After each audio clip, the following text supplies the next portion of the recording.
CEO တယောက်ဖြစ်ဖို့အတွက်ဘာဒီပြင်ဆင်ရမလဲဆိုတဲ့အခါကျတော့အဓိကတော့ဘာလဲဆိုတော့ကျွန်တော်အမြဲတမ်းပြောသလိုပါပဲ leadership skill လည်းလိုပါတယ်နောက်တစ်ခုကတော့တကယ် real market real ground နဲ့ကိုယ့်ရဲ့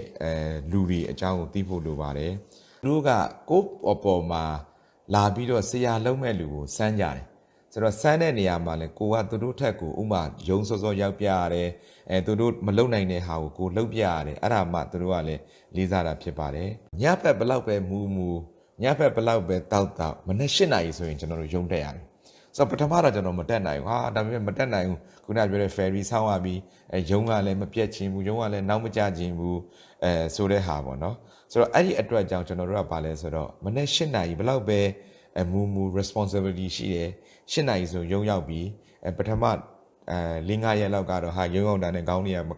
မကြည့်ဘူး black coffee 2ခွက်3ခွက်လောက်တောက်ရတယ်ကြာလာတဲ့အခါကျတော့မဖြစ်သွားလဲဆိုတော့၈နာရီ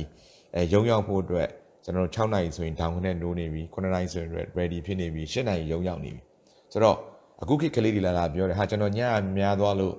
မနဲ့မထနိုင်ဘူးမဟုတ်ဘူးဒါအကျင့်ပါ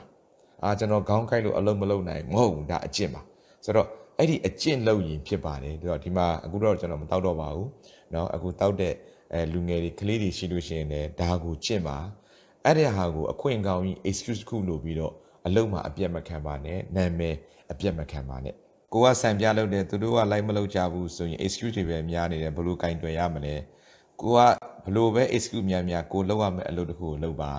ခုနကကျွန်တော်ပြောသလိုပဲကျွန်တော်ဒီနေ့တနာရီနေ့တိုင်းပြောမယ်ဆိုရင်ကျွန်တော်မှ excuse ဆိုတာမရှိဘူးဆိုတော့တနာရီပြောမယ်ဆိုရင်တနာရီပြောရမှာပဲဆိုတော့ကြီးတဲ့လူရှိသည်ဖြစ်စေမရှိသည်ဖြစ်စေကျွန်တော်ကပြောနေရမှာပဲဆိုတော့အဲ့လိုမျိုးပဲ